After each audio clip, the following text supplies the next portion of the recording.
तो इस कहानी की शुरुआत होती है 1906 में कैलिफोर्निया को दिखाने से, जहाँ विंचेस्टर फैमिली के घर में कंस्ट्रक्शन का काम चल रहा था। यानी यहाँ कुछ और नए कमरे बनाए जा रहे थे। वहीं साइड पर बैठी हम एक औरत को देखते हैं जिनका नाम सैरा विंचेस्टर था और कंस्ट्रक्शन का काम इन्हीं के कहने पर हो रहा था। हाल ही में किसी हादसे की वजह से इनके हस्बैंड और बेटी की मौत हो गई है। इस वजह से ये हमेशा दुखी रहती है और हस्बैंड के ना होने की वजह से हर टाइम लाल कलर के कपड़े पहन के रखती है। इसके बाद हम एक बच्चे हेनरी को देखते हैं जिसे अचानक कोई बुरी आत्मा पोजेस्ट करनी थी, यानी उसे अपने कंट्रोल में करनी थी और वो अपने सर पर बैग डालकर चलने लगता है। तभी यहाँ पर उसकी मॉम आ गई, जो भी दरअसल विंचेस्टर फैमिली से ताल्लुक रखती थी और ये सैरा विंचेस्टर की भतीजे थी। वो आकर हेनरी के सर से बैग हटाती है और देखती है कि किसी बहुत ही बुरी खतरनाक आत्मा ने उसे पोजेस्ट किया हुआ है, क्योंकि उसकी आंखें एकदम सफेद हो गई थी और वो ऊपर की तरफ इशारा करके कहता है कि he is coming for us, यानी वो हमारे लिए आ रहा है। इसके बाद सीन शिफ्ट होकर आता है इन डॉक्टर पे, जिसका नाम एरिक था। उसे नशे की लत लग गई थी जब से उसकी वाइफ की मौत हुई थी। हमें उसके हाथ में एक खास किस्म की गन की गोली दिखाई जाती है जिस पर लिखा था टुगेदर फॉरएवर, यानी हमेशा के लिए एक साथ। तभी यहाँ एक आदमी आया जो दरअसल विंचेस्टर कंपनी से आया था। वो एरिक को सैरा की फोटो दिखाते हुए कहता है कि तुम्हें इसकी जांच करनी हो। वो सैरा को इसलिए चेक करवाना चाहता था क्योंकि कंपनी के लोगों का मानना था कि वो पागल हो गई है। उनका गन्स का बिजनेस है जो पहले काफी अच्छे से चलता था, पर अब कंपनी को भारी नुकसान उठाना पड़ रहा है क्योंकि सैरा अपने बिजनेस पर ध्यान ना देकर अपने घर की तरफ ज्यादा तवज्जो दे रही है। तो अब कंपनी के सीनियर ऑफिसर चाहते थे कि एरिक ये बात साबित करे कि सैरा पागल है ताकि कंपनी उनके नाम हो सके। कंपनी वर्कर एरिक को इस काम की ऑफर देता है ये कहकर कि हम तुम्हें दुगनी रकम देंगे, जिसके लिए वो मान गया और अगले ही दिन विंचेस्टर हाउस पहुंच जाता है। यहाँ आकर हेनरी की मॉम यानी सैरा के भतीजे उसे पूरा घर दिखाती है। रात को एरिक जब अपने कमरे में बैठकर नशा ले रहा था तो अचानक उसे अपने पीछे एक आत्मा दिखाई देती है, जिसे देखकर पहले तो वो बौखला गया, लेकिन फिर समझता है कि शायद नशा लेने की वजह से मुझे वो आत्मा नजर आई। तभी उसके दरवाजे पर कोई आता है। दरवाजा खोलने पर पता चला कि वो घर में काम करने वाला सर्वेंट है जिसे खाने पर बुलाने आया था। एरिक जब डिनर करने जाता है तो यहाँ पहली बार उसकी मुलाकात सैरा से होती है। रात को जब वो सोता है तो उसे अपनी वाइफ का सपना आता है, जिसे देखकर डर से उसकी आँख खुल जाती है। अचानक उसे गार्डन रूम से आवाजें आने लगी, जो सुनकर वो फौरन छानबीन करने चला जाता है। वो देखता है कि सैरा एक रूम में है और वो लॉकर से एक बॉक्स निकाल रही है। यहाँ सैरा को भी महसूस हो गया जैसे मुझे कोई देख रहा है, इसलिए वो बाहर आई चेक करने। तब तक एरिक छुपने के लिए एक रूम में चला जाता है। यहाँ भी उसे एक आत्मा दिखाई दी जिसे देखकर वो डर जाता है। जल्दी से उस कमरे से बाहर आ जाता है। फिर घर में और छानबीन करने के लिए वो घूमने लगता है। अचानक उसकी नजर हेनरी पर गई, जहाँ वो पहले जैसी ही हालत में था, लेकिन सर पर बैग को डाले हुए चल रहा था। पर इस बार तो वो छत से कूद जाता है, लेकिन जल्दी से उस तरफ भागकर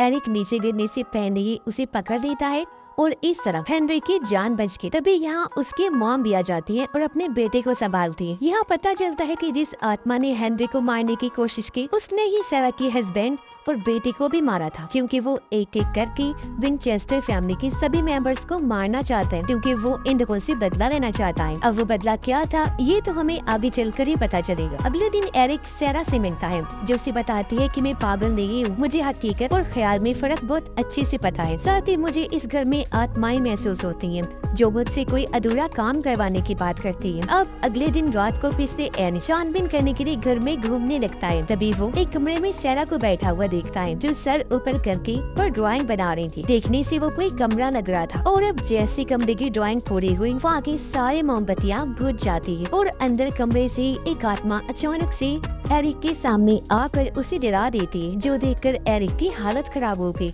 और वो फौरन वहाँ से भाग निकलता है।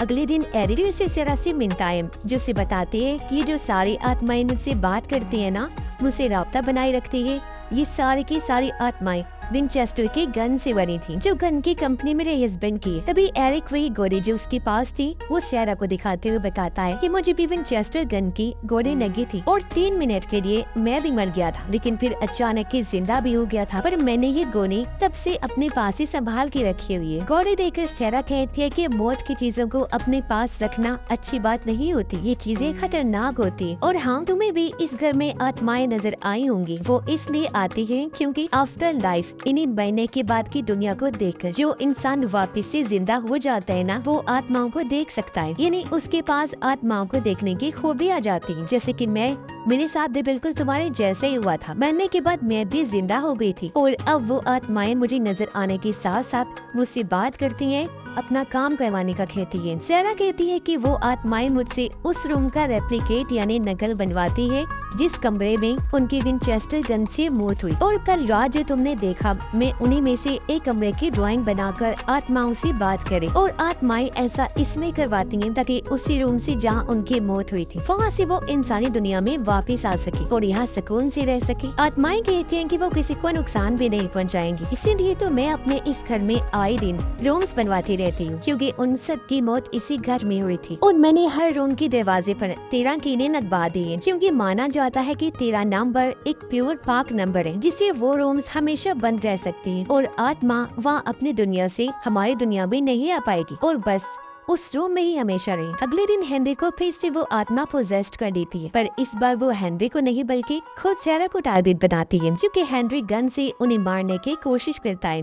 वो सारा पर हमला भी करता है, लेकिन तभी यहाँ हेनरी की मॉम और एरिक आकर उन्हें बचा लेते हैं। एरिक उसकी मॉम को कहता है कि मुझे आपके बेटे का दिमागी तवाज़ुन ठीक नहीं लगता, इसे हॉस्पिटल लेकर जाएं ताकि इसका इलाज हो सके। तभी अचानक यहाँ वही सर्वेंट दोबारा आ जाता है और एरिक को कहता है कि मैं आपकी मदद करने आया हूँ। वो एरिक को बातों में फंसा लेता है और उसी बहाने से उसी रूम में ले जाता है जहाँ पर हेनरी बैग पहने हुए खड़ा था। यहाँ आते ही वो अपने असली रूप में आ गया जो था भूत और एरिक को डरा देता है, कहता है कि वो सब मरेंगे। ये देखकर एरिक की हालत खराब हो गई और वो फौरन वहाँ से भागकर सारा के पास आ जाता है। वहाँ उस सर्वेंट की तस्वीर लगी हुई थी जिसके बारे में एरिक उससे पूछता है और अभी अभी जो सर्वेंट ने उसके साथ किया वो सब बता देता है। तब सारा कहती है कि ये हमारा सर्वेंट नहीं है और उसे अखबार दिखाकर कहती है कि वो तो 19 साल पहले ही मर चुका था, वो हमारी फैमिली के पीछे पड़ा हुआ है, अपनी 2 भाइयों की मौत का बदला लेना चाहता है जिनकी मौत भी एक जंग के दौरान विंचेस्टर की गन से हुई थी। उस हादसे के बाद ये सर्वेंट अगले ही दिन विंचेस्टर कंपनी में घुस गया और उसने 15 मासूम लोगों की जान ले ली। फिर उसने खुद को एक कमरे में बंद कर लिया। पुलिस जब वहाँ आई तो सर्वेंट उनके हाथों मारा गया था और अब उस सर्वेंट की आत्मा ने मुझसे राब्ता बनाकर उसी रूम का रेप्लिकेट बनवाया ताकि वो हमारी दुनिया में आकर हम सबको खत्म कर सके और अपने भाइयों का बदला ले। तभी अचानक वही आत्मा या अर्थक्वेक इन्हें जंजीदा ले आती है जिससे हर चीज हिलने लगती है। फिर ये जगह टूटकर नीचे गिर जाती है और कुछ सर्वेंट्स की वही मौत हो जाती है, लेकिन खुशकिस्मती से उन तीनों की जान बच गई। तभी एरिक को गार्डन रूम से फिर से आवाज आती है। वो जब चेक करने गया तो देखता है कि ये जगह तो बिल्कुल मेरे घर जैसे ही है। यह वो अपनी वाइफ को देखता है, जरूर इसने भी सारा से अपने घर का रेप्लिकेट बनवाया होगा और हाथ में उसने विंचेस्टर की गन भी पकड़ी हुई थी। और फिर तभी यहाँ वो होता है जो कुछ सालों पहले उनके गार्डन रूम में हुआ था, यानी एरिक की वाइफ ने खुद को गन से शॉट करके मार लिया था। और उससे पहले मैं आपको बता देती हूँ कि असल में हुआ क्या था। दरअसल उसकी वाइफ को भी आत्माएं नजर आया करती थी जिस बारे में उसने हालांकि एरिक को बताया था, लेकिन एरिक ने उसकी बातों पर यकीन नहीं किया था। तब गुस्से में आकर उसकी वाइफ ने गलती से एरिक को गन से शॉट कर दिया था, जिस वजह से वो 3 मिनट के लिए मर गया था। ये देखकर उसकी वाइफ काफी घबरा गई। उसे मरा हुआ देखकर वो जैसे पागल हो गई थी। तब उसने एरिक की लाश के सामने खुद को भी शूट करके अपनी जान ले ली। अब प्रेजेंट टाइम इन मौजूदा वक्त में एरिक बेहोश पड़ा था। जब उसकी आंख खुली तो उसकी वाइफ समेत सारी आत्माएं उसके सामने थी जो उसे सारा की मदद करने का कहती है, इनकी वो भी कमरे बनाने में उसका साथ दे हमेशा, क्योंकि उन सब की रूम्स बनवाकर सारा ने उन सब की भी तो मदद की थी ताकि वो आराम से रह सके। तभी हम देखते हैं कि हेनरी फिर से अपने रूम से गायब हो गया है और उसकी मॉम उसे ढूंढ रही है। एरिक सारा के पास गया जहाँ वो तो नहीं थी, लेकिन एक बुरी आत्मा थी जो एरिक पर बस हमला करने ही वाली थी कि तभी एरिक उसे भी विंचेस्टर गन से शूट कर देता है, जिससे वो वही खत्म हो जाती है। तब तक हेनरी की मॉम भी उसे ढूंढकर बचा देती हैं और सारी आत्माएं अपने अपने रूम्स में चली जाती हैं और सभी दरवाजों को बंद कर दिया जाता है और अब इन दरवाजों पर कीड़े लगवा दी जाएंगी ताकि आत्मा बाहर न आ सके। सब कुछ खत्म होने के बाद एरिक एक रिपोर्ट बनाता है जिसने उसने लिखा था